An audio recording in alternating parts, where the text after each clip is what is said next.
अरे मैं माफ़ी चाहूँगा बिल्कुल नीरज जी, आप एक बार वापस कनेक्ट करके शुभारंभ कर दीजिए, क्योंकि गलती से मेरे से वो पीछे का पूरा फिनिश पे क्लिक हो गया था। तो इसलिए आई थिंक लाइव सेशन आज का जो नील का है, और हम लोग वापस कनेक्ट करने की पूरी कोशिश कर रहे हैं, और अब फिक्स 6 बज चुके हैं, तो सेशन को स्टार्ट किया जाए। नीरज जी को भी मैंने कोशिश करी है दोबारा जोड़ने के लिए, और सभी आप लोग जितने भी लोग जुड़े हैं, एक बार कोशिश करिए वापस जुड़ने की। और नीरज जी, अगर आप देख पा रहे हैं, सुन पा रहे हैं, या एक बार आप कनेक्ट करेंगे तो ठीक रहेगा। हाँ जी नीरज जी। अ, चलिए नीरज जी, कोई दिक्कत नहीं है। ओके, ये सोलो शो नीरज जी जो लेके आए हैं, मैंने कोशिश करी है और नीरज जी को एक बार वापस कनेक्ट की, उनकी स्पीच जो बीच में कट गई थी। तो आई थिंक टेक्निकल्स इश्यूज में कई चीज़ों में मैं अभी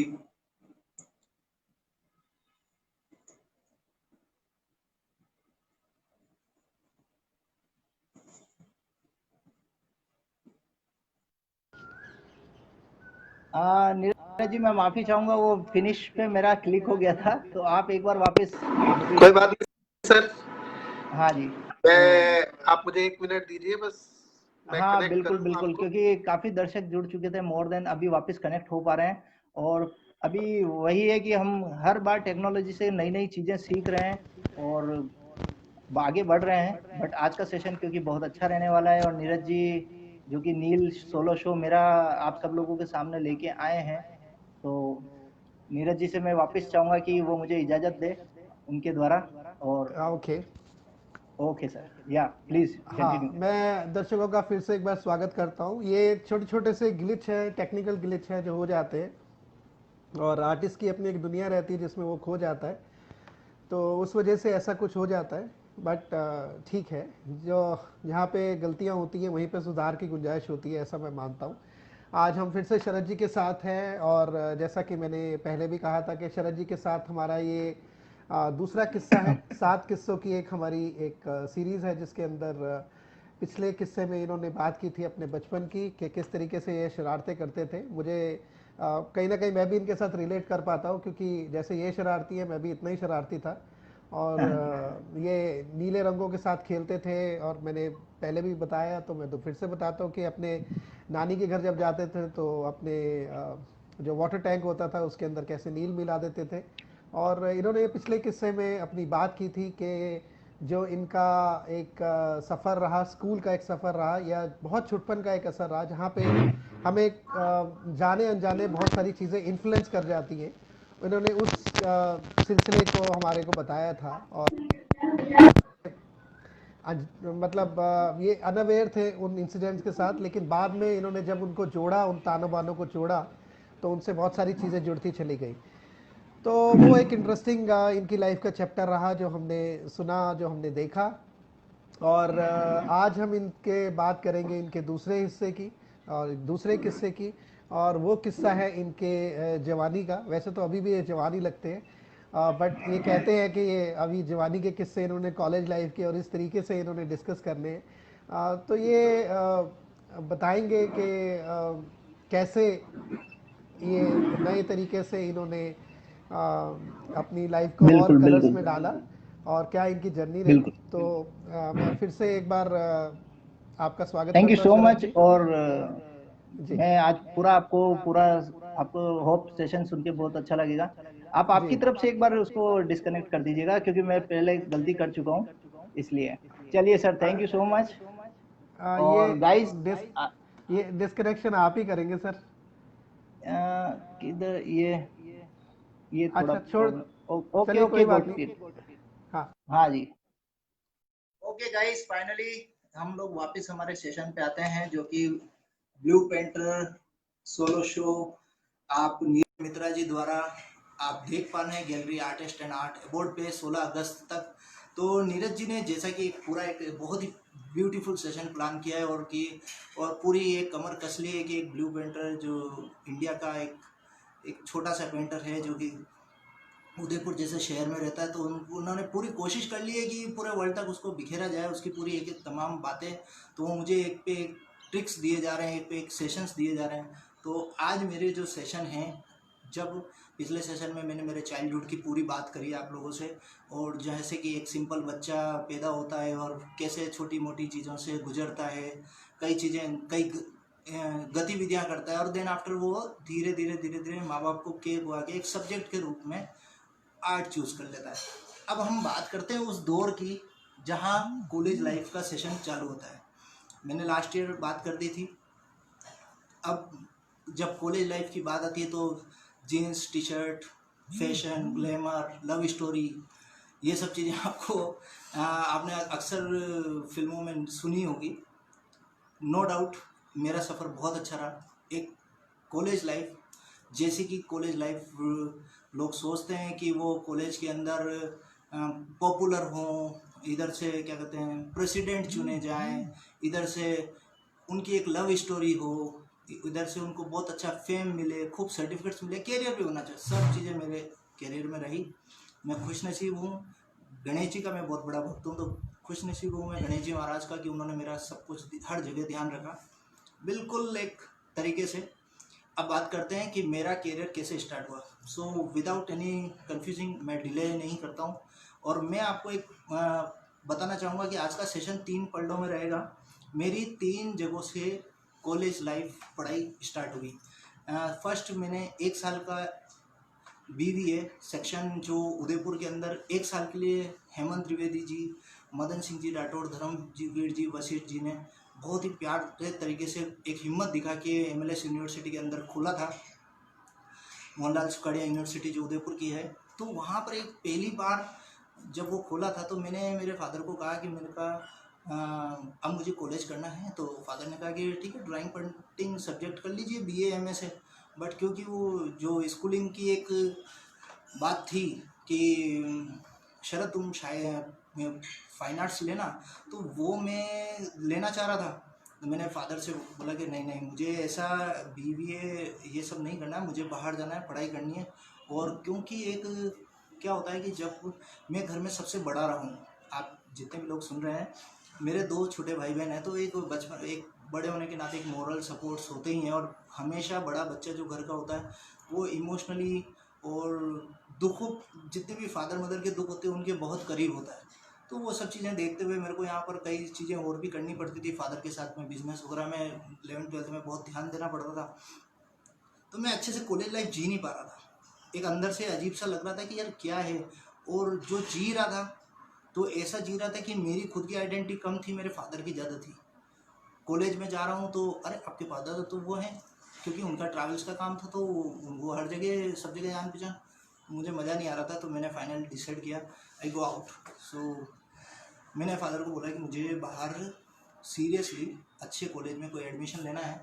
फादर ने उस समय उनके एक बहुत ही अच्छे मित्र रहे हैं हरी सिंह जी राठौड़, जिनका जो कि फादर के मेरे राइट हैंड रहे हैं, और उन्होंने उनको साथ में किया मेरे। उन्होंने मेरे को उनको बोला कि ये लड़का बाहर जाना चाहता है, अभी इस पर पैसे लगाने हैं, ये जहाँ जहाँ के आप इसको घुमा के लाओ और इसका एडमिशन हो तो ठीक है, इसको दिखा के लाओ। तो मैं JJ कॉलेज ऑफ आर्ट में भरी बारिश में, जून जुलाई का महीना था, वहाँ भी मैंने ट्राई किया, बड़ौदा में ट्राई किया, जयपुर में एक बार मैंने किसी रिश्तेदार को बोला तो क्या कहते हैं कि वहाँ के फॉर्म्स निकले तो मुझे बताना। अभी उस समय लैंडलाइन फ़ोन्स थे, मोबाइल वगैरह का तो कुछ काम था नहीं। तो उस रिश्तेदार ने मेरे घर पे लैंडलाइन पे फ़ोन किया, तो बाय लक बाय मेरे चाचा जी ने उठाया वो। अब वो फ़ोन उठा के हमें बोलना भूल गए कि वहाँ फॉर्म्स निकले। हम उनका वेट करते रह गए। जब हमने वापस कंटिन्यू कॉल उनको किया तो पता पड़ा कि फॉर्म भी निकल गए हैं 10-15 डेज, क्योंकि मैं उधर बॉम्बे दिल्ली के वो सब चीज़ें देख के आया। तो अब वो अनुभव कच्चा रहा और फाइनली मुझे उदयपुर में ही 1 साल का टिकना पड़ा। एंट्री हुई MLS यूनिवर्सिटी में, साइकिल लेके जाता था, एक सिंपल कॉलेज था, बहुत अच्छे। वहाँ पर कुछ और भी मित्रगण मेरे साथी बने, बहुत ही ब्यूटीफुल फ्रेंड्स रहे, आज भी वो लोग बहुत टच में रहे हैं। मेरा एक बहुत अच्छा दोस्त बना ईर्षा, उसके मामा जी काफ़ी बड़े और अच्छे आर्टिस्ट थे, शायद परवेश जी नाम था उनका। तो मैं उससे बहुत कनेक्टेड था। मैं उसके पास में जाता था। वो मेरे को एक बहुत ही टैलेंटेड लड़का था, उसको वर्ल्ड लेवल की आर्ट की नॉलेज भी थी, काफ़ी कुछ चीज़ें करता था वो। और उससे मेरी कई आर्ट के रिगार्डिंग ये क्यों वो क्यों, क्योंकि वो एक आर्ट फैमिली से बिलोंग करता था, मुझे उससे थाउजेंड्स चीज़ें सीखने को मिलती थी। अच्छा लगा, बहुत कुछ लगा। जवानी के दिन थे। मैंने वहाँ कॉलेज के दौरान ही रहते रहते और कई जो प्रेसिडेंट्स होते हैं, तो इस तरह की आप ये देखेंगे, हम इस तरीके से ये प्रमोट करने के लिए मैं उनको, मेरा नाम चलता था और वहाँ पर मैं प्रेसिडेंट्स के लिए भी वोटिंग्स करवाता था, कई चीज़ें कई एक्टिविटीज़ करता था। उन दिनों उदयपुर में कॉलेज प्रेसिडेंट्स का माहौल बहुत ज़्यादा था। ये सब चीज़ें हुई। फिर हैंडसम लुकिंग खुद को लगती थी, कुछ मॉडलिंग्स के इंटरव्यूज़ भी दिए मैंने, फिल्मों में आने की भी कोशिश करी, सोचा कि फिल्मों पे भी ट्राई किया जाए। तो एक फिल्मों में खूब सारे लेटर लिखे, एक दीवानगी के उसमें कि कहीं से स्टूडियो में जाके फ़ोटो खिंचवाया और फिर वो पोस्ट किया, और दाग का पैसा, ये पैसा, वो से ये सब पागलपंतियाँ शुरू में मेरी रही कि किसी भी तरीके से कहीं भी घुस जाए। कंप्यूटर एजुकेशंस की, कई सारे कंप्यूटर के शौक पाले, कई सारी ये जो प्राइवेट जो ये होते हैं ना, ये इस तरह के एरिना मल्टीमीडिया और जितने भी तरह के कोर्स होते हैं, मोर देन 100 सर्टिफिकेट्स मेरे पास डिफरेंट वेराइटीज़ के होंगे मेरे पास। ये सब करने के बाद मैं एक बचपन का मेरा एक सपना था कि मैं कभी हवाई जहाज़ उड़ाऊँ। अब जबकि मैं पिछले सेशन में मैं आपको बता चुका हूँ सब लोगों को कि मैं पढ़ाई में बहुत कमज़ोर रहा हूँ, अब हवाई जहाज़ कौन मेरे को हाथ में देगा। तो एक ये चीज़ मेरे कभी समझ में आई नहीं थी, बट एक बचपन में था कि यार लोग हवाई जहाज़ उड़ाते हैं, मैं हवाई जहाज़ उड़ाऊँ। तो मेरे कॉलेज में मैंने क्योंकि मैं मेहनती बहुत रहा हूँ, ये मेरा एक थोड़ा सा प्लस पॉइंट रहा है, क्योंकि फादर खुद इतने मेहनती रहे तो उसका 20% ही मेरे को मेहनती बनाया, लेकिन वो भी बहुत ज़्यादा हो गया है। तो मैंने ट्रिक निकाली कि एनसीसी ज्वाइन की जाए। तो फर्स्ट टाइम ब्लू कलर एक वर्दी के रूप में कॉलेज के अंदर मेरे को जो मिला पूरे शरीर को ढकने के लिए, वो एयर विंग एनसीसी का था। और उसमें मैंने एयर विंग एनसीसी के अंदर, ये एयर विंग एनसीसी का मेरा सर्टिफिकेट है, और उस एनसीसी के अंदर मैंने भाग लिया। उदयपुर के हवाई अड्डे पे गया। हवाई अड्डे पे सुबह 4 बजे उन air wing air chief marshal जो कोई कमांडोज होते हैं, उन्होंने मुझे वहाँ पर इनवाइट किया। फर्स्ट टाइम मैं माइक्रो लाइट के अंदर आगे आगे सेक्शन में बैठा, उड़ाया मैंने। बहुत अच्छा अनुभव रहा, रियली ट्रूली। आज वो अनुभव कई आर्ट एक्सपीरियंस से बहुत ऊपर चला गया। तो वो सब चीज़ें करी। फर्स्ट टाइम जो कॉलेज के अंदर पूरा नील के अंदर में, नीले कलर के अंदर जो मैं आया, वो एयर विंग एनसीसी के अंदर आया। मुझे अच्छा लगा, सर्टिफिकेट मिले। जैसे ही सुबह 4 बजे मैं 3-4 दिन गया, अब वहाँ के कमांडोज ने पूछा बेटा तुम क्या करते हो, ये क्या करते हो। 3 दिन तक गाइस रियली मानिए उन कमांडोज ने मेरे से हवाई अड्डे की टाट पट्टी कलर करवाई कि तुम फाइन आर्ट से हो, तो इट मीन्स तुम तो बहुत अच्छे आर्टिस्ट होंगे, तो बेटा ये कलर का डब्बा लो और टाट पट्टी पे। तो हवाई जहाज़ को मैंने पहली बार उड़ते हुए देखा, और वो बीच बीच में जो अनाउंस होता था कि आप थोड़ा पीछे आइए ऐसा, तो मैंने वो काम भी किया उसके साथ में। तो एक तरह से ये है कि बड़े आर्टिस्ट जो कि बैनर्स वगैरह पहुँच चुके हैं, तो ऐसा मेरा भी कुछ कहीं ना कहीं अंश जुड़ चुका है। तो वो बड़ी अच्छी चीज़ रही। और वहाँ से अब आते हैं फाइन आर्ट्स कॉलेज में। तो क्योंकि उदयपुर के अंदर स्कूल ऑफ बीबीए का सेक्शन फर्स्ट टाइम खुला था, तो वहाँ पर इतना ज़्यादा कुछ था नहीं, बट ईमानदारी से आप ट्रूली मानिए, हेमंत त्रिवेदी जी ने, मदन जी ने बहुत ईमानदारी से पूरी कोशिश करी, इतना मेहनत वाला काम करवाया। कई सारे इम्पास्टो टेक्निक, नाइफ टेक्निक्स की जितनी भी चीज़ें होती हैं, उन सब ने हमें बहुत सारी चीज़ें सिखाई। आज भी वो फाइलों में है। बहुत ईमानदारी से काम करा, इतना खूबसूरत काम करने लग गए थे हम लोग, हमें बिलीव होने लग गया था कि हम तो बहुत अच्छे आर्टिस्ट बनने वाले हैं, हम बहुत चीज़ें सीखने वाले हैं। बट एक दिमाग में वो चीज़ रहती थी कि यार मैं स्कूल कॉलेज में बहुत अच्छी चीज़ें सीख लेता हूँ, और फिर देन आफ्टर मैं घर पे जब जाता हूँ, जैसे ही कॉलेज का टाइम ख़त्म होता है, तो वो मेरी रफ लाइफ चालू हो जाती है। फादर को सपोर्ट करना, इमोशनल टच, ये टच वो टच, मेरे को अंदर से तिलमिलाहट आ रही थी कि यार ये ऐसा नहीं करना है। अभी एक ही तो लाइफ है, अगर उसमें अच्छी जीन्स पैंट नहीं पहनी या टी शर्ट्स नहीं पहनी या अच्छे से पढ़ाई नहीं करी और अपना नाम दुनिया में नहीं छोड़ा, तो फिर क्या किया। तो मैंने फाइनली डिसाइड किया कि क्यों ना एक काम किया जाए, थोड़ा सा चीज़ों को चेंज किया जाए, और ये और क्योंकि मुझे परफेक्ट फाइन आर्ट की डिग्री चाहिए थी, तो वो बीवी यहाँ पर अच्छे से हैंडल हो नहीं पा रहा था। तो नेक्स्ट ईयर मैंने वापस ट्राई करके ये सब चीज़ें चेंज करी, और मैंने फादर से बहुत विनम्रता से कहा, और कि मैंने कहा आप मुझे नेक्स्ट ईयर वो भेज, तो उन्होंने ठीक है कि नेक्स्ट ईयर चले जाना। बट एक साल क्योंकि मेरा वो अमेजिंग यहाँ जो रहा, एक आर्टिस्ट आए पटना से, सन्यासी रेड, पंकज सन्यासी रेड उनका नाम था, बहुत ही ब्यूटीफुल आर्टिस्ट थे। उन्होंने हमें स्कल्पटर्स सिखाए फाउंडेशंस में।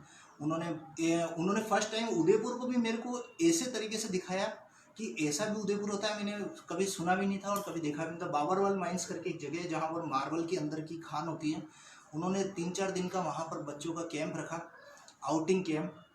टकमण एक आर्ट सेंटर है उदयपुर के अंदर, बहुत ही नामी आर्ट सेंटर है, वहाँ के बहुत नामी आर्टिस्ट पूरे वर्ल्ड में अपनी सुरेश शर्मा जी बहुत नाम कमा चुके हैं। वहाँ पर उन्होंने आर्ट कैंप करा, मैं कनेक्ट हुआ उनसे मुझे बहुत अच्छा लगा, और काफ़ी लोग वहाँ पर रहते थे। तो हम लोग, मैंने मूर्ति बनाई फर्स्ट टाइम। उन्होंने बोला कि आप सभी लोग कुंवारे थे तो कि बोले एक ड्रीम गर्ल की एक मूर्ति आप डिज़ाइन करिए।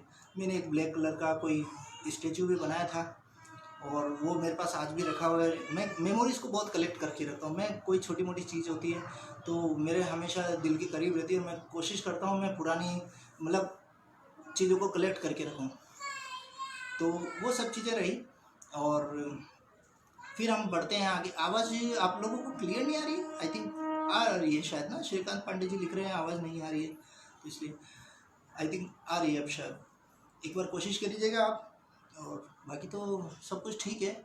हाँ जी, तो वो सब चीज़ें रही है। और फिर देन आफ्टर हम आते हैं कि हम मूव करते हैं कि जब जयपुर जाने की मेरी बारी आई, 1 ईयर पूरा मेरा कंप्लीट हुआ, अब मैं जाता हूँ जयपुर की तरफ। पूरा फाइनल करने के बाद में नेक्स्ट ईयर मैंने जयपुर में एडमिशन लेने की ठानी। तो यहाँ के टीचर्स, क्योंकि मैं अच्छा एक टैलेंटेड था और काफ़ी अच्छा कर पा रहा था, तो उनको बड़ा दुख भी हुआ कि यार शरद क्यों जा रहे हो, हम तुम्हें इतना अच्छा सिखा रहे हैं।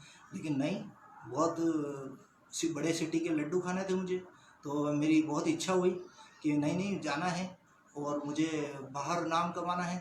तो एक वो चस्का होता है ना बड़ी सिटी का, जबकि माँ सरस्वती की कृपा हमारे छोटी सिटी पे भी कम नहीं रही है, लेकिन बस एक चस्का था कि नहीं वहाँ बहुत लक्ष्मी बसती है, तो चले वहाँ पर। तो मैंने next year Rajasthan school of art Jaipur में एडमिशन ले लिया। फाइनली एडमिशन लिया। हम लोग क्या कहते हैं, पार्ट में आते हैं। BFA Rajasthan school of art में मेरा एडमिशन हुआ 2004 में। चलते चलते पास में से एक किशनपोल बाज़ार के अंदर एक छोटा सा कमरा था, मुश्किल से उसमें एक टेबल और एक कंप्यूटर टेबल आती थी, एक बेड आता था। उसमें मैंने छोटा सा बस यूँ देखा कि हाँ ठीक है, मतलब यहाँ मैं रह सकता हूँ। और मैंने वहाँ पर एक कमरा किराए से लिया, 600 रुपीज़ का वो किराया देता था मैं वहाँ पर। उस समय 1200 का भी था, 1800 का भी था, लेकिन वो कमरा इतना लकी मैंने वाकई में आज तक मेरी लाइफ में वैसा लकी चार्म और वैसा कमरा नहीं महसूस करा। पहले तो मैं कभी रहा भी नहीं, इतना लकी रहा। उस कमरे ने मुझे बहुत ख्याति दी, बहुत नाम दिया, बहुत पैसा दिया, बहुत सब चीज़ें दी। वहाँ पर मेरी मुलाकात वो पहली बार जब मैं कमरे के पास में ही एक लड़के ने और एडमिशन लिया था स्कूल ऑफ आर्ट में ही, और उसका नाम जगदीश बावरी था। मिट्टी से काम करता था, भीलवाड़ा का था, बहुत ही अच्छा मेरा दोस्त बना। गरीब था, बहुत स्ट्रगलिंग था, बहुत मेहनती था। और उसी मकान में एक किराए से रहते थे एक हिमांशु शर्मा करके, जो मेरे बहुत अच्छे वेल नोन फ्रेंड भी रहे। मेरा एक फिक्स था, ठीक है, शुरुआती दिनों में मैं इस कॉलेज में जाता, काम वाम करता, क्योंकि नए नए सारे बच्चे थे, सब कुछ इतना जानते नहीं थे एक दूसरे को। तो वहाँ पर ठीक है आता, और फिर एक वो जो जगदीश बावरी था उसके कमरे पे मैं जान करके वहाँ जाता, तो उसको थोड़ा इनसिक्योरिटी लगती थी कि यार वो जो काम कर रहा है वो भी नया था, कम एज का था। आज भी मेरा बहुत अच्छा दोस्त है, दिल्ली में काफ़ी अच्छा नाम है उसका और गवर्नमेंट सर्विस है। तो वो छुपाता था चीज़ों को कि नहीं नहीं मैं दिखाना नहीं है, और मैं पीछे पड़ के उसकी चीज़ें देखने की कोशिश करता था कि यार। तो अब जब यहाँ से गए हैं तो जहाँ उदयपुर शहर में सब ओपन माहौल था, ओपन माइंडेड थे, आर्ट वर्क्स बहुत सामने नज़र आते थे, तो बड़े शहर से तो मुझे उम्मीद बहुत ज़्यादा थी। तो वहाँ पर वो सब रहा। फिर प्रतिभा जी ने पढ़ाया आर्ट हिस्ट्री, वहाँ पर थोड़ी बहुत पढ़ाई वगैरह हुई। फिर धीरे धीरे 5-6 मंथ में मुझे ऐसा लगा कि यार ये हो कुछ गलत रहा है। मैं चाह रहा हूँ बहुत कुछ सीखना, बट ऐसा लग रहा है कि सिर्फ टाइम वेस्ट हो रहा है, मैं सीख ही नहीं पा रहा हूँ। 5-6 मंथ में जब जो कि 150 साल पुराना कॉलेज का नाम है, जहाँ पर अब वो एक एंट्री हो, मुझे एक फीलिंग्स ऐसी आई कि डायनासोर वर्ल्ड में मैं बहुत कॉमेडी सोचता हूँ रियली गाइस, मेरे को आप माफ़ कीजिएगा। मतलब मुझे ऐसा लगा कि मैं अच्छे भले एक छोटे से जू में था, बट अभी तो मैं डायनासोर वर्ल्ड में आ गया हूँ, जहाँ पर डिफरेंट नाना प्रकार के डायनासोर्स एंटर हो जा रहे हैं। तो ऐसा लगता था, और हमारी मजबूरी ये बन गई थी कि हमें बस ताली बजानी कि वाह सर। तो किसी का आर्टिकल छप रहा है, किसी का क्या आ रहा है, कभी कोई शो हो रहा है, कभी क्या हो रहा है, बट सीखने को कुछ नहीं मिल रहा। लिटरली जो इतनी मेहनत उदयपुर के टीचर्स हम पे करते थे, तो मुझे ऐसा लगा कि यार अब सीखा जाए कैसे जाए एक बेसिक चीज़। तो मैंने कहीं से कोशिश करी कि यार कैसे भी कर कुरा के और थोड़ा सा मतलब मेहनत तो करनी पड़ेगी। मैंने एक बहुत सीधा सा एक लड़का था गोपाल शर्मा करके, उसको मेरा फ्रेंड बनाया, गांव से आता था जॉबनेर से। तो मैंने कहा यार भाई तू मदद कर, तू फिर भी जयपुर को जानता है और कोशिश कर कि भाई। तो बेसिकली वो हिमांशु जी के साथ में दिन भर इधर उधर करने के बाद में मेरा पैदल गोविंद देव जी टेम्पल जाने का एक पूरा ट्रैक रहता था। डेली 4 साल तक मैंने घसीटे हैं अपने चप्पल गोविंद देव जी के मंदिर तक। आज उनकी बहुत कृपा है मेरे पे, और बुधवार के दिन गणेश जी जाता था, मैं परमानेंट ये रहता था। तो एक सीडी और एक मोबाइल मेरे पास था उन दिनों। ये मोटोरोला का एक फ़ोन था जो कि मेरे पास सबसे पहले आया था, और यही मेरे पास एक हथियार था खाली। इससे मैं कई चीज़ों पे कनेक्ट करता था, कई चीज़ों को। तो वहाँ गया मैं, और गोपाल शर्मा ने मेरी कई चीज़ों में मदद करी। उसने मेरे को, क्योंकि मैं एक्सपेंसिव कैनवास खरीद नहीं सकता था उस समय, एकदम नया नया गया था, और मैं प्रेशर भी नहीं डालना चाहता था फादर मदर पे प्रैक्टिकली, कि भाई ऐसा नहीं कि वो 2 साल में घबरा के मुझे घर पे बुला ले। तो गोपाल शर्मा ने लकड़ी की फ्रेमें चीप से चीप मार्केट में ले जाके दिलवाई, उन पर कपड़ा तनवाया, फिर कुछ कलरिंग्स वगैरह करवाई। फिर मैंने उसको बोला, मैंने कहा भाई ऐसा है, अब यहाँ तो मैं कुछ सीख नहीं पा रहा हूँ, और वो जो एक होता है ना एनामेल पेंट आता है वाइट कलर का, उससे मैंने कैनवास तैयार करे। कोई रेडीमेड कैनवास नहीं लिया मैंने मेरी फर्स्ट एग्जीबिशन में। और फिर मैंने वो चीज़ें मैं पैरेलल कर ही रहा था। और मैंने एक बहुत ही ब्यूटीफुल टीचर रहे हैं जगमोहन मातोड़िया जी, तो मैंने उनसे गुजारिश करी, मैंने कहा सर ये देखिए, और मैंने कहा अब मैं क्या करूँ ये समझ में नहीं आ रही है। अब मैं टेक्निक्स और कुछ अच्छी चीज़ें नहीं सीखूँगा तो मैं कैसे आगे बढ़ूँगा। तो उन्होंने मुझे सबसे पहले बोला कि ये पेंसिल ले, पेंसिल से स्टार्ट कर अपनी जर्नी। और पेंसिल के अंदर मुझे उन्होंने अपनी जर्नी स्टार्ट करवाई। उन्होंने एक धीरे धीरे कुछ क्रिएशंस मेरे से करवाई। भाग्य ऐसा चमका मेरा कि भाग्य का धनी रहा मैं। तो धीरे धीरे करते करते मैं फर्स्ट टाइम स्टूडेंट ललित कला अकादमी पुरस्कार मुझे वहाँ से मिल गया इत्तेफाक से। बड़ा नाम हुआ, शानदार वर्क लगा। मैंने कभी ज़िंदगी में नहीं सोचा था कि जो अवार्ड उस समय, और बहुत बड़ी बात थी कि जो मास्टर डिग्री के बच्चे तक नहीं सोच पा रहे थे, वो स्टूडेंट अवार्ड मुझे फर्स्ट ईयर सेकेंड ईयर में मिल गया बीएफए के। वो फेम हुआ, ज़्यादा फेम हुआ उतना खतरा बढ़ गया। लोग कतराने लगे, लोग छुपाने लगे। पहले ही तो नेट का ज़माना ही नहीं था, जो छोटी मोटी चीज़ें दिख भी पाती थी तो वो चीज़ें और ख़त्म हो गई। अब उसके बाद में गोपाल शर्मा ने आज मेरे को बहुत हेल्प करी उसने मेरे को। फिर मैंने सोचा, मैंने कहा यार अब ये तो बहुत ही ज़्यादा हो गया। और फिर फाइनली मैंने ललित कला अकादमी गया, मैं 25 रुपये की एक आर्टिस्टों की लिस्ट ली। मैंने कहा अब ये बहुत हो चुका है, अब तो सारे आर्टिस्टों को, जयपुर के सारे आर्टिस्टों को मैं अपनी आंखों के सामने ढूंढ निकालूंगा, और एकदम से उन सबसे खुद ही मिलूंगा और खुद ही बोलूँगा कि भाई तुम क्यों फेमस हो, क्या हो, सारी रामकथाएँ पूछ लूँगा। तो 25 आर्टिस्टों की 25 रुपये में पूरी एक लिस्ट निकाली, काफ़ी सारे पन्नों की। सबको पोस्ट कार्ड के अंदर प्रिंट करवा के, कई जगहों पे साइकिल खुद जा के 4-4 रुपये का स्टैंप लगा के इनविटेशन भेज दिया कि 25 फर्स्ट सोलो शो मुझे करना है। अब सोलो शो प्लान तो कर लिया है, अब क्या हो कैसे क्या हो। 2005 में मैंने पहला सोलो शो किया था, और उसका कैटलॉग मैं आपको बताता हूँ, जो कि बड़ा विचित्र कैटलॉग है। आप बिलीव करिए कि उस समय मेरे पास छपाने के लिए उसके अंदर बायोडाटा भी नहीं था, सिर्फ एक अवार्ड था, स्टूडेंट अवार्ड, बस। उसके अलावा कोई बायोडाटा नहीं। तो सोलो शो के अंदर जब ये चीज़ रही मेरी, कैटलॉग के नाम पे ना कुछ चीज़ें कितनी मिस होती है। हाँ, ये रही। तो ये सोलो शो मैंने उस समय किया, और इसके अंदर मैंने एक पद्मश्री कृपाल सिंह जी शेखावत थे। अब उन गेस्ट किसको बनाया जाए, तो मैंने उनसे गुजारिश करी, उनके घर पे गया। बहुत ही अच्छे इंसान थे वो, और बहुत ही बड़ा नाम था ब्लू पोट्री के अंदर। उनसे मैंने गुजारिश करी, उन्होंने कहा ठीक है मैं आता हूँ। उन्होंने घर पे बिठाया कि बोले शरद कुछ बना के दिखाओ। मैंने जैसे ही उनको बोला कि सर ऐसे से, तो उन्होंने बनाया। मैं बिल्कुल भी अच्छा नहीं था, बट फिर भी उन्होंने हामी भर दी कि चलो मैं तुम्हारा इनोग्रेट करने आ जाऊँगा। अब मैंने ये सोचा, मैं जब फेमस आर्टिस्ट भी नहीं हूँ, सोलो शो करने जा रहा हूँ सेकेंड ईयर में जवाहर कला केंद्र में, जहाँ की नामी लोगों के एग्जीबिशंस होती है, और आए हुए मुझे 1 साल हुए और मिला सिर्फ एक अवार्ड है। गाइस, आज मेरा ताज होटल जैसा पोर्टफोलियो होगा भले ही, लेकिन इसके अंदर जो ये प्रैक्टिकली जो लाइंस लिखी हुई है, या आप देख पा रहे हैं या कभी आप स्टूडियो पर आके देखेंगे, मुश्किल से बड़ी से थोड़ी बहुत जोड़ जाड़ के मैंने अपना इसमें बायोडाटा छपाया। आधे से ज़्यादा तो थैंक यू स्पीच लिखी मैंने। पीछे मेरे पिताजी का वो विजिटिंग कार्ड टाइप प्रिंट करवा दिया। तो ऐसे कर कुरा के मैंने कोशिश करके वो ये प्रिंट करवा दिया, फ़ोटो खिंचवा लिए। गोपाल जी की कृपा रही, गोविंद देव जी उधर थे ही सही।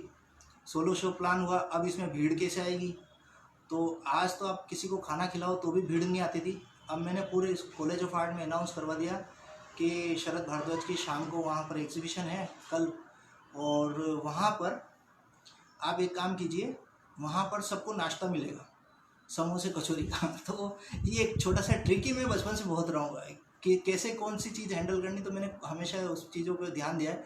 तो नाश्ता मिलेगा, उस नाश्ते के लालच में, और स्पेशली कपल्स को मैंने सबसे ज़्यादा बोला, तो उस नाश्ते के लालच में जवाहर कला केंद्र में जितनी होनी चाहिए उतनी लगभग भीड़ काफ़ी अच्छी हो गई, काफ़ी अच्छी फोटोग्राफी हो गई, काफ़ी लोगों ने अप्रिशिएट कर लिया, काफ़ी मीडिया वगैरह जो मैं सब कुछ कर ही चुका था। तो वो मेरा सफ़र वहाँ से वो रहा। अब जब आप स्कूल ऑफ आर्ट में एक अवार्ड ले चुके हैं, एक सोलो शो कर चुके हैं, तो इतना आसानी से गाइस मुझे नहीं लगता है कि कोई कॉलेज ऑफ आर्ट कोई किसी भी सफ़र में किसी को कोई छोड़ेगा। इतना माहौल हो गया है कि ये तो लड़का, क्योंकि उस समय एक बहुत बड़ा माहौल रहता था कि बिना किसी टीचर की परमिशन के, बिना किसी गुरुजनों की आज्ञा के आप अपने बारे में जीवन में कुछ सोच ही नहीं सकते हो। तो ये सब माहौल रहता था। वो लोग कतराते थे, लोग डरते थे। मेरे अंदर तो बचपन से कोई डर रहा नहीं। हनुमान जी के भक्त रहे हैं मेरे दादाजी वगैरह सब। तो मैं निकला, मैंने किया। अब 6 महीने तक कोई मेरे से बात नहीं करता, कोई मेरे से अरे छुपा देता। पहले तो फिर भी ठीक है, वो यही कमेंटिंग बाजी कर रहे थे। अभी तो बिल्कुल ही साइलेंट जोन हो गया। लोग मेरे से बात ही नहीं करते थे प्रैक्टिकली कि क्या करना है इसको, बात ही नहीं करनी। अरे ये तो बहुत कहाँ दिखेगा और कहाँ निकलेगा, कोई भरोसा नहीं है। तो यूँ करके अभी सब छुपने लगे। मुझे तो बड़ा इंसल्टिंग लगा। मुझे लगा यार ये क्या है। तो जिन गुरु से, जगमोहन माथुड़िया जी से, जिनसे मैंने वो ट्रिक सीखी थी और स्टूडेंट अवार्ड मेरे को मिला था, तो उनका एक बहुत ही सम्मान रहा है लिम्का बुक ऑफ रिकॉर्ड्स में। और फिर वो उसके नाम से काफ़ी फेमस भी थे स्कूल ऑफ आर्ट में। तो मैंने नेक्स्ट टारगेट उसको बना लिया। मैंने कहा यार ये लिम्का बुक ऑफ रिकॉर्ड क्या चीज़ है, तो चलो अपन कोशिश करते हैं कि इसी को अपन हासिल करें। कोई बात नहीं, कुछ ना कुछ तो होगा। तो मैं घर पे आता था, सारा फ्रस्ट्रेशन ड्राइंग शीट्स पे निकालता था। तो मैं फाड़ फाड़ के कागज़ों के टुकड़े चिपकाता जाता था, और बनाया जा रहा, क्या बना रहा हूँ ये नहीं पता। और ठीक है, कुछ डायग्राम बनाया। तो 7 बाई 60 फीट करीब का मैंने इंडियास्ट बिगेस्ट पेट्रियोटिक कोलाज करके मैंने एक आर्टवर्क बनाया, जो कि first time Limca book of record में गया 2008 की में। तो ये उसका पूरा वो है। तो उसमें चला गया वो बाइलक। वहाँ से मेरा खतरनाक नाम हो गया, अखबारबाजी हो गई, खूब सारे आर्टिकल आ गए, खूब सारी चीज़ें रही। और ये आप पेट्रियोटिक, ये बड़ा एक आर्टवर्क था। तो वो सब चीज़ें रही। वहाँ से मुझे नाम सम्मान मिलने लगा। अब तो बड़ा अच्छा लगा, अनुभव हुआ कि तो ठीक है, वहाँ की जितनी भी उदयपुर की, जयपुर की जितनी भी प्राइवेट गैलरीज और ये कई जगहों से मैं जुड़ने लगा। अब सबसे बड़ी बात आई, सबसे पहले कैंप्स में जाता था, तो कैंप्स अब इस कॉलेज ऑफ आर्ट में, क्योंकि काफ़ी सारे अखबार के आर्टिकल्स मेरे ऊपर आने लग गए धीरे धीरे, तो कई कैंप्स में मैं हमारे जो टीचर्स के जहाँ पर इनवाइटेड होते थे उनके पैरल में खड़ा होने लग गया। तो उन्हें बड़ा अजीब भी लगता था और मुझे खुद पे फ़ख्र होता था। मुझे लगता था कि हाँ, मैं कुछ अच्छा कर पा रहा हूँ। और एक आपको मैं बताऊँ, आप एक बात मैं बताऊँ, एक छोटा सा इंसिडेंट मैं आपको ज़रूर शेयर करूँगा, जो कि मैं कई जगहों पे मेरे फ्रेंड्स से शेयर करता हूँ। ऐसा नहीं कि मुझे हर जगह एक्सेप्ट किया लोगों ने। मेरा जब ये कार्ड मैं आर्टिस्टों के पास में लेके पहुंचा तो कई प्रतिक्रियाएं मुझे नज़र आई। पूरे जयपुर के आर्टिस्टों को मैंने दिया, तो स्कूल ऑफ आर्ट की ही कई नामी टीचर्स को मैंने दिया। एक महान हस्ती ने तो मेरा ये कार्ड टेबल डेस्क पे फेंक दिया था। उन्होंने मुझसे ये तक बोल दिया था, तुम क्या जानते हो आर्ट के बारे में, तुम क्या जानते हो पेंटिंग्स के बारे में, तुम क्या जानते हो इंस्टॉलेशंस के बारे में। तो वो प्रतिक्रिया भी मैंने झेली, बट उस दिन बड़ा बुरा भी लगा कि यार मैं इतना एनर्जेटिक होके मैं दुनिया को अपनी आवाज़ सुनाना चाह रहा हूँ, लोग मुझे रिजेक्ट कर रहे हैं, क्या चक्कर है ये। तो मैंने घर पे आके बड़ा बुरा लगा, लेकिन गणेश जी भगवान ने हमेशा मुझे सद्बुद्धि दी है। तो मैं घर पे आके हाथ जोड़े, मैंने कहा यार ये क्या बात है। तो मैंने फिर मन में बाद में रियलाइज, मैंने कहा यार जो इंसान इतना पावरफुली ये सब चीज़ें बोल सकता है, इट मीन्स वो अपने कर्म इतने स्ट्रॉन्ग करें तब जाके इतना पावरफुल बनाए। तो आप कोशिश कर शरद, ऐसा कुछ नहीं है, सामने वाले ने बोला है तो उसको नेगेटिव मत ले, पॉजिटिव ले, कि तू अपने आप को इतना बड़ा बना कि कल को तू कुछ बोले तो लोग माने उसको। तो मैंने ये कोशिश करके उसको वहीं छोड़ दिया। ललित कला अकादमी में गया, तब ये चीज़ भी मैंने यही कार्ड वहाँ पर कुछ आर्टिस्ट बैठे थे जो कि मुझे पता पड़ा कि इस समय वो वहाँ पर हैं। तो मैं वहाँ पर जाके देने गया तो उन्होंने कार्ड दूसरे को प्रमोट देते हुए बोला, बताओ अब ये छोटे छोटे बच्चे पेंटिंग्स करेंगे तो हम क्या करेंगे, बोले। तो ये रिएक्शन आया 2 मिनट के अंदर। मैं समझ गया, मैंने कहा यार दाल गलाना दुनिया में इतना आसान नहीं है, लगे रहो, अपने करते रहो। मल्हार सरफरोशी करके एक आर्ट कैंप किया शबाना डागर ने, हटवाल जी सर भी वहाँ थे और उनके पूरी फैमिली, पूरी टीम थी। डागर घराना एक बहुत बड़ा उस्ताद डागर घराना बहुत बड़ा नाम है राजस्थान के फोक म्यूज़िक के अंदर। तो उन्होंने पेंटिंग्स को फर्स्ट टाइम म्यूज़िक से कनेक्ट करने की कोशिश की थी, हम लोग उसमें जुड़े थे और मैं उनके साथ में वहाँ खड़ा रहा। फर्स्ट टाइम मैंने फॉरेन के आर्टिस्टों के साथ में, एक डैनियल करके एक बहुत बड़ा आर्टिस्ट था, उसके साथ मेरे अखबार के आर्टिकल्स भी आए हैं काफ़ी सारे। तो उसके साथ में मेरे कॉलेज के टीचर्स के साथ में इनवाइटेड आर्टिस्ट के अंदर तरीके से मैंने फर्स्ट टाइम में लोगों के बीच में पहली बार उसमें खड़ा हुआ था। शबाना डागर जी का प्लेटफॉर्म था वो, और बहुत ही अच्छा अनुभव रहा वो। वहाँ से मेरा कॉन्फिडेंस लेवल बहुत बढ़ा। और मैंने एक लड़का था, जब मुझे स्टूडेंट अवार्ड मिला था तो मैंने उसको मेरे आर्ट, मुझे कंटेम्प्रेरी आर्ट पे एक अवार्ड मिला था, तो मैंने उसको बोला था उसके घर पे जाके कि यार देख, तू रियलिस्टिक काम बहुत अच्छा करता है और मैं मॉडर्न आर्ट बहुत अच्छी कर लेता हूँ, तो अपन क्यों ना सोलो शो के पहले मैंने बोला था उसको कि क्यों ना हम दोनों मिलके एक शो करेंगे यार, दोनों 2 मैन शो, ताकि खर्चा भी आधा आधा हो जाएगा, ऐसा कुछ। तो उसने बोला अरे शरद, तू और मैं तेरे साथ शो करूँगा, क्योंकि उसका तो रियलिस्टिक काम था, अप्रोचेबल था। तो उसने कहा नहीं नहीं शरद, मैं कहाँ, तुम मेरा एक, बोले मैं जिस गांव से बिलोंग करता हूँ वहाँ के एक गवर्नमेंट अधिकारी हैं, वो मेरा सब कुछ उन्होंने फिक्स कर रखा है और सब चीज़ें सेटल्ड है। तो मैं ठीक है यार, मुझे लगा कि ठीक है, बट हाँ कुछ चीज़ें सेटल भी थी, आगे जाके उसको स्कॉलरशिप भी मिली, कई चीज़ें मिली, तो वो चीज़ें बेसिकली उसके ट्रैक पे निकल गई। शबाना डागर जी के उस प्लेटफॉर्म पे, तो वहाँ पर जहाँ मैं इन्वाइटेड था वो नहीं था, तो वहाँ चीज़ें बदली। तो इतनी सारी चीज़ें हुई, तो एक अच्छी बात ये हुई कि जब पूरा जू, पूरे कई चीज़ें अस्त व्यस्त थी, ऐसे में एंटर हुई। मेरा एक सौभाग्य रहा कि एक बहुत ही अच्छे प्रिंसिपल आए हमारे कॉलेज ऑफ आर्ट में, संतूलाल शर्मा, बहुत ही बढ़िया नाम था।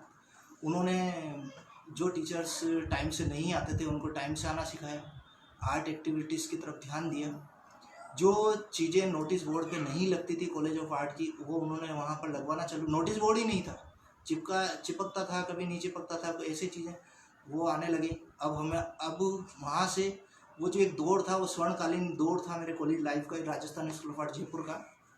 वहाँ पर बहुत सारी एक्टिविटीज़ पता लगने लगी। अब जब पता लगेगी तो फिर हम छोड़ेंगे नहीं, पोर्टफोलियो अच्छे बन चुके थे। तो मैंने वहाँ से हर जगह उनका एक ट्रैक था बिल्कुल कि नोटिस बोर्ड पे चिपकाओ, बच्चे अपने आप अप्रोच करेंगे कि हाँ हमें इस कैंप में जाना है या सब चीज़ें।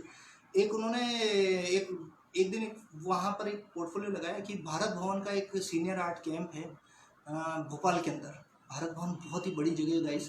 और तो मैंने कहा सर मैंने ऐसे ऐसे पोर्टफोलियो किया है और मैं जाने का इच्छुक हूँ। छुट्टियाँ लग रही थी, और छुट्टियाँ लग रही थी तो काफ़ी सारे बच्चे तो ना पहले ही जा चुके थे अपने अपने घर पे।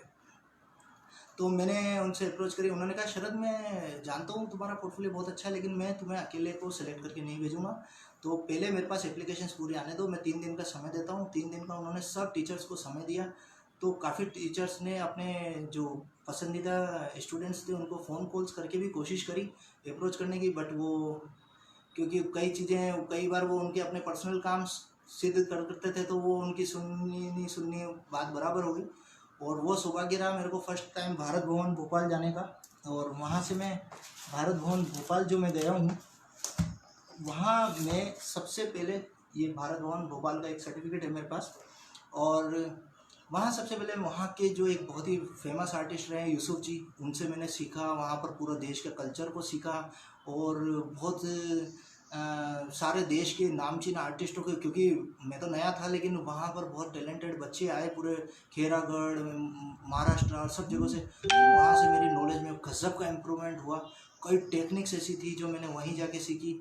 नादिरा बब्बर और बहुत सारे थिएटर्स को मैं वहाँ से समझ पाया 15-20 डेज। और सबसे बड़ी बात ये रही कि जब वो फर्स्ट टाइम मुझे स्टेज पे बुलाया गया, एक बहुत बड़ा ऑडिटोरियम था और सभी दोस्तों के बीच में, और फर्स्ट टाइम अनाउंस किया गया कि राजस्थान से आर्ट कैंप में आए हैं शरद भारद्वाज स्कूल ऑफ आर्ट से। तो मैं तो पीछे था, और वहाँ से जब एंट्री हुई तो मेरे को बड़ा अमेजिंग लगा। आज भी वहाँ के निकले हुए कई सारे आर्टिस्ट, आज भी जो मेरे दोस्त हैं, चाहे वो हेमंत राव नेशनल अवार्डी हो, चाहे बहुत सारे लोग हैं, तो वो मेरे दोस्त हैं, काफ़ी अच्छा काम कर रहे हैं, मुझसे भी अच्छा काम कर रहे हैं। तो वो चीज़ें रही, और वो मेरी सबसे बड़ी उपलब्धि रही शुरुआती दिनों में, जो कि एक रियल प्लेटफॉर्म आर्ट के उसमें मुझे लगा कि हाँ हम तो ज़िंदगी भर काम करेंगे तो भी जो सीनियर आर्टिस्ट हैं या जो बुजुर्ग आर्टिस्ट हो चुके हैं उनके बराबर तो पदवी ले ही नहीं पाएंगे। बहुत ग्रेट आर्ट वर्क्स मुझे वहाँ से नज़र आए।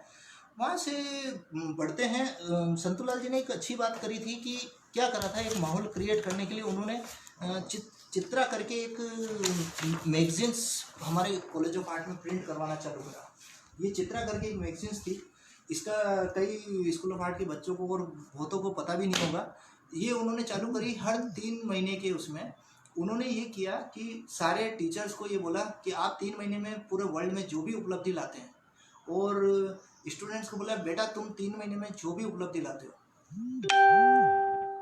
इस मैगजीन में छपेगी, और ये मैगजीन तमाम राजस्थान के गवर्नमेंट सेक्शंस में जाएगी, तो वहाँ से आपका नाम और बढ़ेगा। और ये सब चीज़ें उन्होंने बहुत अच्छे अच्छे एनर्जेटिक काम किए थे, साफ़ सफाई बहुत सारी चीज़ें स्कूल ऑफ आर्ट को काफ़ी ट्रैक पे ला रहे थे वो। तो अब ये चीज़ें चालू हो गई, अब ये तो पब्लिसिटी मैटर चालू हो गया। तो मैं हर 3 महीने में गाइस इन चारों चित्र मेरे पास है, कभी आप आके देख सकते हैं मेरे पास, शायद ये स्कूल ऑफ आर्ट की लाइब्रेरी सेक्शन में भी आपको ना मिले। तो मैंने इतनी मेहनत करी कि मैं उन सब चित्रा के अंदर मेरा एक अलग से कॉलम, मेरा खुद का फ़ोटो आता था।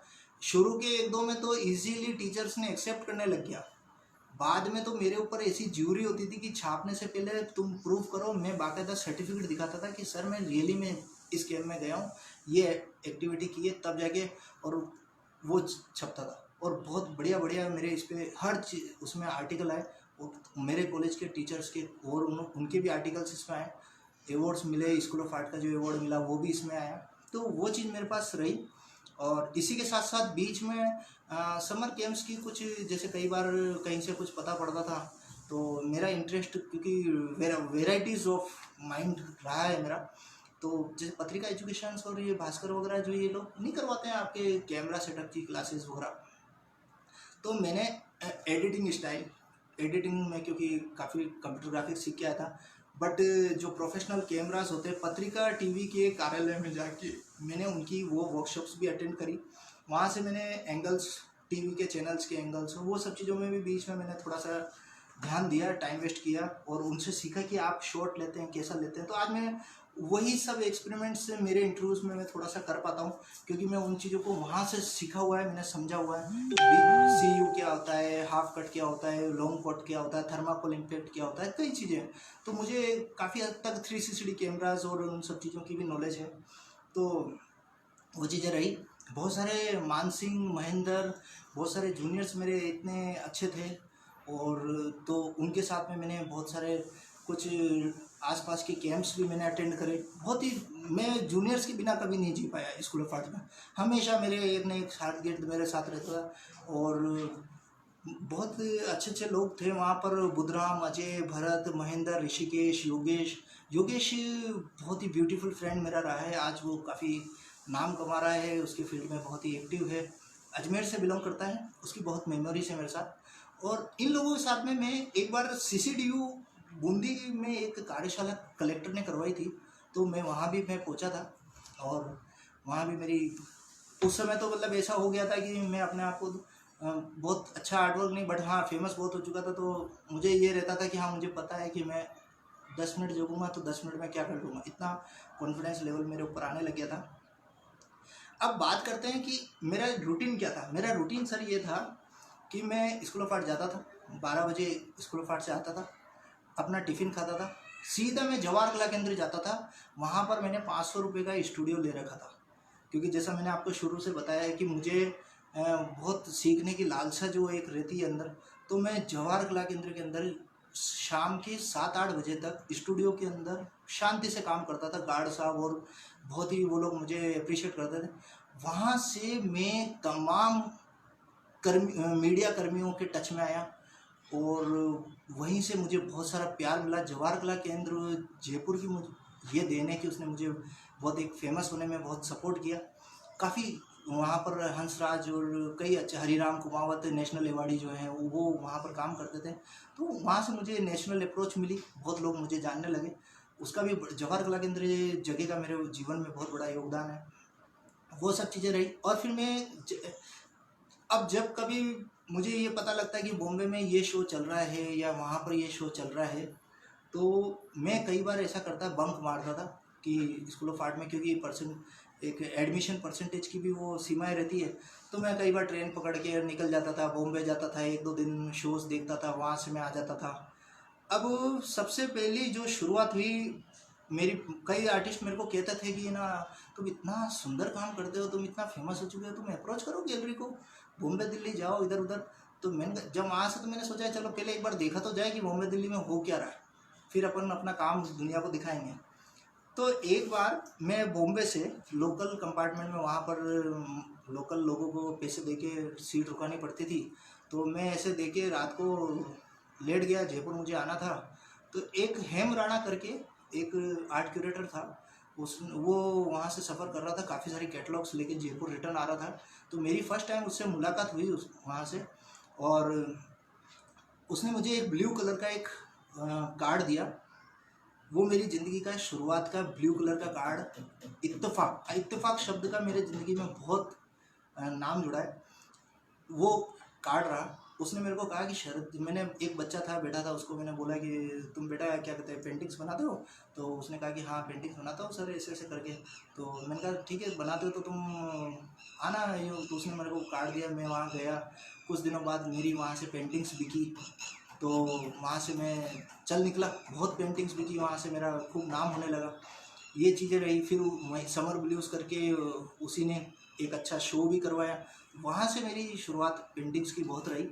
और एक अच्छी बात ये, अब कॉलेज लाइफ हो और आपका अफेयर ना हो या कुछ ऐसी कुछ बात नहीं हो कि आपका क्रश नहीं आया, और क्योंकि जब आप हैंडसम हो, जेंटलमैन हो, तो मेरी क्लासमेट जो विनीता रही है, और बहुत ही अच्छी लड़की थी उस समय।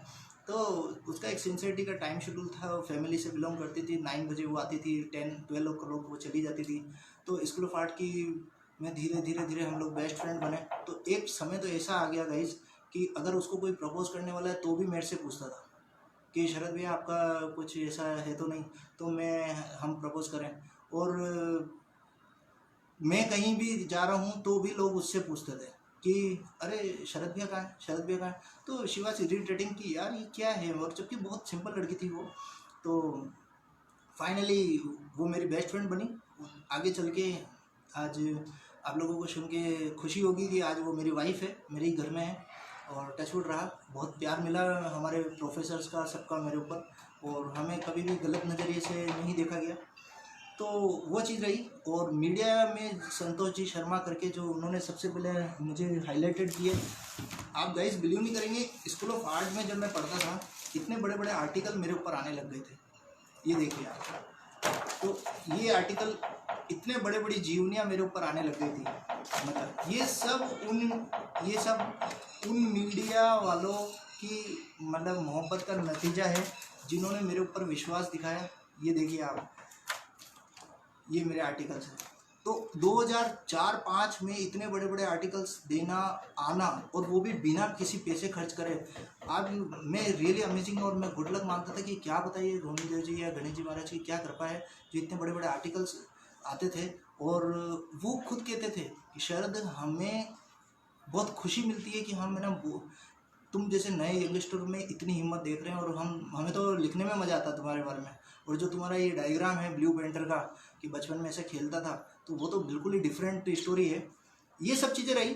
अब हम चैप्टर्स की ओर उधर आते हैं कि यहाँ पर मेरी एक लव स्टोरी बन चुकी है। 3rd ईयर 4th ईयर में मैं आ चुका हूँ। पेंटिंग्स से ज़्यादा मन मेरा मेरी गर्लफ्रेंड पे, मेरी लवर पे लगने लग गया है। बट मैंने उससे एक बात कही कि ठीक है, वो जो आप फिल्मों में देखते हैं ऐसा तो हम लोग घूमे फिरे नहीं। बट मैंने उसको कहा कि यार देखिए, अगर कैरियर है तो सब कुछ है, क्योंकि जब तक कैरियर नहीं है तो नाम बदनाम भी होते हैं, कई चीज़ें होती है। तो मैं ऐसा नहीं चाहता हूँ कि मैं आपको कैरियर से डिसमिस करूँ। मैंने उनको कहा कि आप सादगी से, और वो मेरी वजह से ना MFA नहीं ले रही थी, कुछ और ट्रैक ले रही थी। तो मैंने उसको बोला, मैंने कहा मैं अब मास्टर डिग्री में यहाँ से कर सकता हूँ, लेकिन मैं यहाँ से नहीं करना चाहूँगा। मुझे मेरी जर्नी आगे और लाइफ लॉन्ग बहुत आगे बढ़ानी है। तो मैंने मूव ऑन किया। 10,000 रुपये मैंने फ़ीस भरी थी मास्टर की राजस्थान स्कूल ऑफ आर्ट में, वो मेरी डूबी। मेरा जो एक फ्रेंड इरशाद, जो मेरा उदयपुर का फ्रेंड रहा, उसने मुझे हेल्प आउट करी बेंगलोर में एडमिशन लेने के लिए। और मैं वहाँ गया, उसने मेरे को अपने कमरे में रुकाया। जो लोग ये बातें करते हैं ना फालतू की, जातिवाद और धर्म, मैं रियली बता रहा हूँ कि उस इरशाद ने मुझे ज़िंदगी में बहुत कुछ सिखाया। और आज भी टचवुड गाइस, वो मेरे रियली फैमिली टच में है, और बहुत ही मेरे से ज़्यादा अच्छा इंसान है वो। तो रियली ना वो सारी चीज़ें रही। और अब ज़माना ऐसा आया कि मेरे पास तो अपडेट्स की भरमार थी। मेरे शोज़ हो रहे थे, बॉम्बे में थे, दिल्ली में थे, आर्टलैंड सुनील चौहान जी ने किए, खूब सारे किए, कई जगहों पे मैं लोगों को पहचानना मेरे लिए कोई बड़ी बात नहीं थी, मैं जान चुका था। अब बेंगलोर गया। बेंगलोर में क्या कहते हैं, बात हुई कि रंगीलो छबीलो ड्रेसें पहन के, क्योंकि आप हाईटेक सिटी में आ चुके हो, खतरनाक सिटी में आ चुके हो, जहाँ जयपुर में 200 रुपये के लटके लटके कुर्तों से मेरा काम चल रहा था। तो बेंगलोर में मैं गया, और 1 सप्ताह में मैंने कमरा वमरा देखा करा, और फिर मैं कॉलेज जाने लगा। फ़ीस भर दी, एंट्री हो गई मेरी। 5-6 डेज बाद में इरशाद मेरे को बोलता है कि एक दिन कि शरद थोड़ा सा ना यहाँ का वर्जन चेंज है। और क्योंकि वो मेरे से ज़्यादा एजुकेटेड था, पूरा वर्ल्ड कल्चर वो बचपन से देखता आ रहा था। उसने बोला, शरद ये ब्रांडेड शहर है, यहाँ तुम ये रंगीलो छबीलो वाली इमेज अपनी मत बनाओ, लोग तुम्हें पसंद नहीं कर रहे हैं ये बिल्कुल। मैंने रियली सारे कपड़े पेकआउट किए, बाज़ार गया, अच्छी ब्रांडेड कुछ टी शर्ट्स वगैरह कुछ तरीके की चीज़ें लेके आया। वहाँ से मैंने जैसा देश वैसा भेष चालू करा।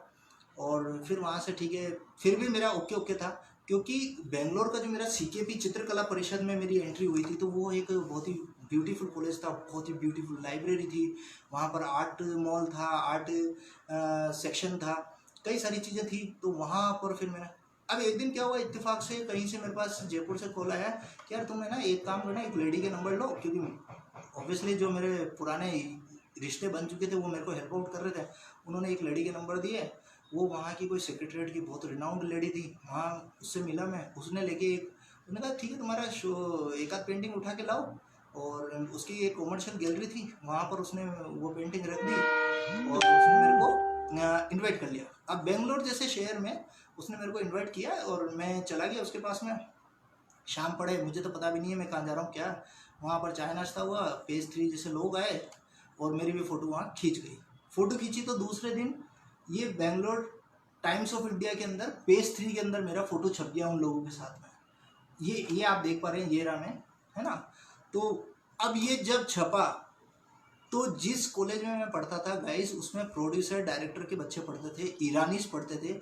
3-4 ईरानीस तो मेरी क्लासमेट थी, सोनिया, फातिमा और वो सब। तो ओके, तो कई सारी चीज़ें थी। तो वो सब करने के बाद में वहाँ पर जो मेरी लोकल क्लासमेट्स थी, शालिनी, दीपिका, वशिष्ठा, तो इन लोगों के साथ में मैं वहाँ लोग रिकॉग्नाइज करने लगे, लोगों को अच्छा लगा। लोगों को लगा कि यार ये अच्छी चीज़ है कि ये इतना टैलेंटेड आर्टिस्ट है कि आते ही फर्स्ट ईयर में, फर्स्ट मास्टर्स में इसका टाइम्स ऑफ इंडिया के अंदर आर्टिकल आ गया। जयराम पटेल करके एक लाइव सेशन, हम डेमोस्ट्रेशन वहाँ की नामी गैलरियों में देखते थे, सुमुखा वगैरह में। वहाँ से मुझे रिकॉग्नाइजेशन मिला। 2 साल मैंने वहाँ से अच्छी से डिग्री करी। साउथ इंडिया पूरा मैंने घूमा, खूब सारे आर्ट कैंप्स के मुझे ऑफर आने लगे। चित्र संते करके एक आर्ट फेस्टिवल होता है, पूरा रोड जाम कर दिया जाता है, वहाँ पर भी मैंने स्टॉल लगाई, वहाँ से भी मुझे inspire. Okay, thank you sir. तो ये चीज़ें रही। इस बीच में मेरा एक सोलो 2 मैन शो हुआ था इंडिया हैबिटेट सेंटर दिल्ली में। उस समय ओशियान्स एक बहुत बड़ा नाम था, आज भी है, और नेवल तुली जो बहुत रिनाउंड नाम रहा है, तो उनका वो शो चल रहा था और उसकी उनकी पूरी एक टीम थी। नेवल तुली तो रियली बहुत ग्रेट नाम है उनके बारे में, जितना मैंने सुना और जानते हैं लोग। तो उनकी पूरी टीम मेरे शो में आई और मेरे जो साथी था उसका उसका आर्टवर्क की जगह सीधा सब लोगों ने मेरे से टच किया। आज भी वो लोग मेरे से बड़ी बड़ी बातें करते हैं कि वहाँ के लोग, कुछ लोग कि तुम्हें कई ऑप्शंस में पहुँचाएंगे, ये करेंगे। ठीक है, अभी चल रहा है और काफ़ी लोगों ने उन्होंने मेरे को टच भी करा। ओमपुरी जी से मिला, मैं फिल्म फेस्टिवल में गया और क्या कहते हैं, नर्मद फिल्म फेस्टिवल था सूरत के अंदर। जो बॉलीवुड के ओमपुरी जी थे, उन्होंने मेरी ड्राइंग पे उस समय 2012 तक का, आज का सेशन मैं पूरा कंप्लीट कर रहा हूँ, तो 2012 तक मैं जितने भी पड़ाव से, बड़े बड़े पड़ाव से मैं निकला, तो वो सब चीज़ें मैं आप लोगों के सामने रख रहा हूँ। और उन्होंने एक आर्टवर्क पे मेरे ऊपर पूरा ऑटोग्राफ टाइप भी लिखा। कलर्स आर्ट गैलरी हैदराबाद से मैं जुड़ा, बहुत सारी चीज़ें। एक बुक लॉन्च में मैं गया था दिल्ली में, वहाँ पर इरशाद कामिल जी आ रहे थे, बॉलीवुड रिक्स, क्योंकि मैं काफ़ी जनों से कनेक्ट हो चुका था, तो मेरे पास वेराइटीज़ ऑफ ऑफर कई चीज़ों के आते थे। और इरशाद कामिल जी के साथ में मैंने एक बुक लॉन्च किया, और जो कि पोइट्री फेस्टिवल में मैंने दिल्ली में किया था। तो ऐसी ऐसी चीज़ें हुई और वर्ल्ड लेवल पे मेरे शोज़ जाने लगे। जब मैं कॉलेज में पढ़ता था, मलेशिया आर्ट एक्सपो में गया, मॉस्को यंग आर्ट बिनाले में गया, बहुत बड़ा आर्टिकल भी मेरे ऊपर आया। और बॉय इन ब्लू कलर करके भी समर ब्लूज के टाइम पे मेरा एक आर्टिकल आया था काफ़ी बड़ा, जिससे कि ब्लू पेंटर मेरे को एक छवि मिली। तो ये सारी चीज़ें रही मेरी, और खूब अच्छा सफ़र रहा। एक मेरी क्लासमेट थी, मैं उसको हमेशा याद करता हूँ, माँ सरस्वती जैसा उसका एक बार मैंने गेटअप देखा था। सुहासिनी, साउथ इंडिया रियली काफ़ी कल्चरल है, तो वहाँ पर उसने एक डांस परफॉर्मेंस दी थी कि बहुत ही ब्यूटीफुली उन्होंने भरतनाट्यम, और वहाँ से सीख के वहाँ मैं कॉन्सर्ट में गया था, तो मुझे वो चीज़ बहुत माइंड करती है, बहुत ही सरस्वती जैसी फीलिंग आई थी उसको देख के। तो दोस्तों, जो भी मैं बना हूँ इतने सफ़र में, सिर्फ इन रिश्तों की वजह से बना हूँ। और आज जो भी मुझे पहचान मिल रही है, ये मेरी अकेले की मेहनत बिल्कुल भी नहीं है, रियली बता रहा हूँ। आज चाहे शबाना जी के पिताजी हों जिन्होंने बहुत अच्छा आशीर्वाद दिया हो, चाहे बहुत सारे लोग हों, और कितने भी ये जितने भी मीडिया कर्मी हैं, संतोष जी, इमरान जी, पूनम चंद्रिका जी, रितु जी, टीवी वाले, बहुत सारे लोगों ने मेरे को फेमस होने में कोई कसर नहीं छोड़ी। और इवन अभी भी आप ये देखिए, नीरज जी सोलो शो के रूप में नील को जो इतना खूबसूरती से आपके सामने लेके आए हैं, क्योंकि अगर वो, मैं रियली बता रहा हूँ आपको, मैंने जैसा एक रानी मुखर्जी वाला पिछले सप्ताह इंसिडेंट बताया था, अगर वो नहीं लेके आता तो मैं ये सारी जर्नी आप लोगों के सामने कभी शेयर ही नहीं करता। क्या पता ये किस जन्म में जाके, या ये क्या पता, माइट भी मुझे लाइफ में मौका ऐसा मिलता कि नहीं मिलता। बट मैं ये सब चीज़ें बातें कह पाया, और इसके लिए मैं पूरे एक महीने से, मतलब एक सप्ताह से मेरे ऊपर प्रेशर था कि मैं अच्छे से अच्छा मैक्सिमम से मैक्सिमम आप लोगों के बारे में बताऊँ। फिर भी इतनी बातें हैं जो कि समय की सीमा को देखते हुए मैं आपसे शेयर ही नहीं कर पा रहा हूँ। और बहुत स्ट्रगल रहा है, बहुत मेहनत रही है। और हाँ, एक छोटा सा जो आपने वो आपने सुना होगा कि एक फिल्म आई थी थ्री इडियट। थ्री इडियट में जो ट्रिक थी वो मैं बहुत पहले करता था। मैं सुबह स्कूल मैंने मेरी जो मेरी एक्स लवर थी, ये क्या कहते हैं, वाइफ बनी है विनीता, उसको मैंने 1 रुपए के खूब सारे सिक्के दे रखे थे। जब भी वो कॉलेज में आती थी सुबह 9 बजे मुझे एक कॉल करती थी, क्योंकि मैं सुबह 3-3 4-4 बजे मैं सोता था पेंटिंग्स करके।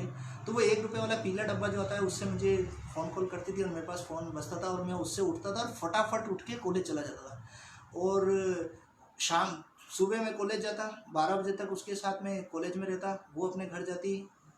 1-2 बजे मैं 7 नंबर वाली बस पकड़ के 5 रुपये में जवाहर कला केंद्र जाता। शाम के 7 बजे तक मैं स्टूडियो में काम करता। फिर वहाँ से मैं 7:30-8 बजे तक आता। फिर हिमांशु जी के साथ में मैं गोविंद देव जी टेम्पल जाता। रात के 9-10 बजे तक मैं अपने आप को खूब थका देता था। फिर भी क्योंकि अंदर से कुछ न कुछ नाम कमाने और पैसा कमाने की इच्छा थी, तो मैं फटाफट शाम को सबकी भीड़ लगाता। और मेरे जो जूनियर्स थे, जो एक लड़का था, क्या कहते हैं, अभी नाम भूल गया हूँ मैं उसका, सॉरी, माफ़ी चाहूँगा। बट उसने ओके या तो उसने मेरे को, तो मैं उनको फिल्म्स दिखाता था सुबह सुबह। Okay, time is running out. तो ठीक है, चलिए आज का सेशन जल्दी से ख़त्म करते हैं, आगे के किस्से भी कंप्लीट करेंगे। ये सारी जर्नी रही। तो मैं सीडी लोड करता था सुबह 3-3 4-4 बजे तक, मैं बच्चों को पिक्चरें दिखाता था, और फिर सुबह होके अपना कॉलेज चला जाता था। तो आई थिंक किसी का कुछ सजेशंस या कुछ भी हो तो आप मुझे लिखिए और वॉच कीजिए। और ये जितनी भी जर्नी रही आर्टिस्ट की, तो बातें कभी ख़त्म होती नहीं है, बट जैसा कि समय का हमें ध्यान रखना है। तो मुझे बहुत अच्छा लगा। और नीरज मित्रा जी, आप रियली बहुत ही आपका नाम भी मित्र जैसा है, तो आप रियली अगर इस मित्रता से आप पूरी दुनिया के सामने मुझे लाते जाएंगे तो लोग न जाने मुझे तक कहाँ तक जान जाएंगे। तो अच्छा लगा। आर्टिस्ट एंड आर्ट अब्रोड का जो एक प्रयास है, और जो एक ये सोलो शो है, और जो भी हम बातें कर रहे हैं, बहुत ही शुक्रिया बातें हैं। Thank you so much. और नेक्स्ट किस्से में 2012 के बाद के जो भी बियॉन्ड हैं, और बहुत सारी चीज़ें जो रही है, कभी आप में से किसी का भी उदयपुर स्टूडियो में आने का मौका मिले तो मुझसे मिलिए, या कहीं भी हम मिलेंगे तो आगे की बातें करेंगे। Thank you so much Neeraj Mitra ji. So anything else तो आप मेरे को लिख दीजिए, और विद इन 1 मिनट में सेशन आज का ख़त्म करना चाहूँगा। और गाइस, जो भी आप सब लोग बचपन से मुझे इतना प्यार देते जा रहे हैं, उसके लिए मुझे सब, आज मैं अगर किसी का नाम भी भूल गया हूँ ना, तो क्योंकि एक दोस्त ही उम्मीद करता है कि दोस्त को याद रखे, तो मुझे माफ़ कर दीजिएगा।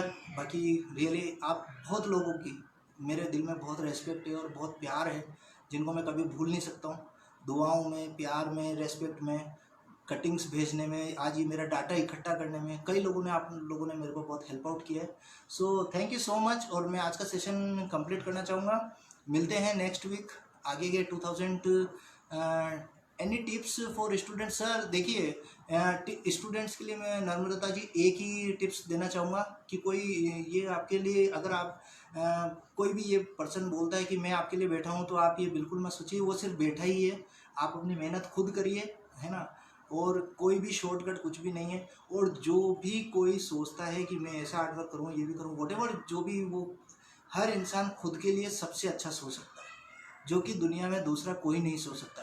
तो बेटर ये है कि समटाइम्स वॉटेवर आपको कोई लोग सेल्फिश भी कहें या कुछ भी कहें, तो उन सब बातों की परवाह मत करिए। आप क्रिएशन करिए, ज़्यादा से ज़्यादा एक्सपेरिमेंट्स करिए, ज़्यादा से ज़्यादा लोगों से जुड़िए, हम्बल रहिए, थोड़ा स्मूथ रहिए। इतना फेमस होने के बाद भी ना आप ये मत समझिए कि नहीं अभी मुंह खोल रहे हैं, सामने वाले पे चढ़ रहे हैं, तेज बोल रहे हैं, किसी को नीचा दिखा रहे हैं, किसी को ऊंचा दिखा रहे हैं। तो ये सब छोटी चीज़ें हैं। इन सब चीज़ों से ऊपर सोचिए, प्रकृति बहुत बड़ी। आज पहाड़ कभी ये नहीं कहता कि मैं कितना बड़ा हूँ, तो नदी कभी ये कितनी कहती कि मैं कितनी सरल हूँ।